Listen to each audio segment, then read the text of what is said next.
जिन लोगों ने मेरी जिंदगी बर्बाद करने की कोशिश की, मैं उनको जिंदा नहीं छोड़ूंगा। शेर हूं मैं, और शेर कभी पीछे नहीं हटता। जिसने मेरे रास्ते में कांटे बोए हैं, मैं उन कांटों को भी तोड़ दूंगा और उन्हें सबक सिखाऊंगा। दोस्तों, सीरियल मन्नत में आ चुका है सबसे बड़ा और धमाकेदार ट्विस्ट। इस बार मामला इतना पेचीदा हो चुका है कि हर किरदार की किस्मत दांव पर लग चुकी है। एक तरफ अनिरुद्ध का गुस्सा, उसकी बेगुनाही और सच्चाई को साबित करने की जद्दोजहद, तो दूसरी तरफ ऐश्वर्या की चालाकियां, झूठ और पुराने राज।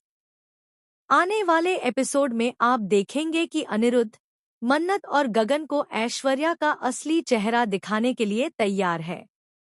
वह सबके सामने खुलकर कह देगा कि उसने कभी भी ऐश्वर्या के साथ जबरदस्ती नहीं की, न कॉलेज के समय, न किसी और वक्त। यहाँ तक कि बेहोशी में भी उसने किसी लड़की को हाथ तक नहीं लगाया। ऐश्वर्या ने पहले भी उसे झूठे केस में फंसाया था और आज भी वही कर रही है। अब मन्नत को भी धीरे धीरे यह समझ में आने वाला है कि आखिर क्यों जब विक्रांत केस करने की सलाह दे रहा था, तब ऐश्वर्या पीछे हट रही थी। वह डरती थी कि अगर केस हुआ तो उसका सच सबके सामने आ जाएगा और उसकी बनाई हुई इज्जत की नकली दीवार गिर जाएगी। इसी बीच अनिरुद्ध अपने असिस्टेंट को भी डांट देता है और थप्पड़ मार देता है, क्योंकि उसने भी यह मान लिया था कि अनिरुद्ध ने जबरदस्ती की थी। लेकिन सच्चाई जानने के बाद असिस्टेंट उसकी निर्दोषता पर भरोसा जताता है और पूछता है कि क्या उसका पहले पुलिस के साथ कोई झगड़ा हुआ था। अनिरुद्ध हाँ में जवाब देता है और बताता है कि इसी पुराने विवाद का फायदा ऐश्वर्या उठा रही है।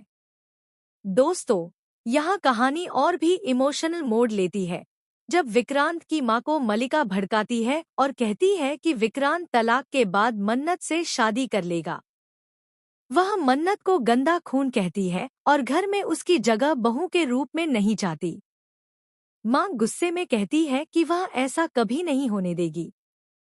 लेकिन कहानी का सबसे बड़ा पल तब आता है जब विक्रांत के पापा अपनी गलती मानते हैं और कहते हैं कि उन्होंने पहले बेटे के खिलाफ गलत फैसला लिया था, लेकिन अब ऐसा नहीं करेंगे। वह साफ कह देते हैं कि मलिका के हिसाब से नहीं, बल्कि सही गलत देखकर फैसला करना चाहिए। वह यह भी बताते हैं कि मलिका आज जेल में क्यों नहीं है, क्योंकि मन्नत ने उसके खिलाफ कोई केस नहीं किया।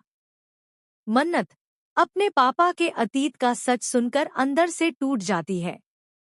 ऐश्वर्या इस मौके का फायदा उठाती है, उसके मन में जहर भरती है और कहती है कि गलती तुम्हारी नहीं, उस आदमी की है। इसके बाद मन्नत और विक्रांत यह ठान लेते हैं कि अब समय आ गया है कि ऐश्वर्या को उसके कर्मों की सजा दिलवाई जाए। लेकिन दोस्तों, ट्विस्ट यहीं खत्म नहीं होता। ऐश्वर्या जब यह सुनती है कि उसके खिलाफ केस दर्ज होने वाला है, तो वह घबरा जाती है और रोते हुए कहती है कि वह ऐसा नहीं कर सकती, क्योंकि उसकी 2 जवान बेटियां हैं और कल को लोग उसके बारे में उल्टा सीधा कहेंगे। वह गगन से भी केस न करने की विनती करती है। श्रुति की एंट्री होती है, जो साफ कह देती है कि अगर ऐश्वर्या चाहती है कि केस न हो, तो केस नहीं होगा। इसी बीच पूजा का आयोजन होता है, लेकिन पूजा के बीच में ही अनिरुद्ध वहां आता है और बिना किसी को पता चले ऐश्वर्या को वहां से चुपके से ले जाता है। यह सब इतनी तेजी से होता है कि किसी को भनक तक नहीं लगती। लेकिन मन्नत की नज़र ऐश्वर्या की अंगूठी पर पड़ती है, जो जमीन पर गिरी होती है।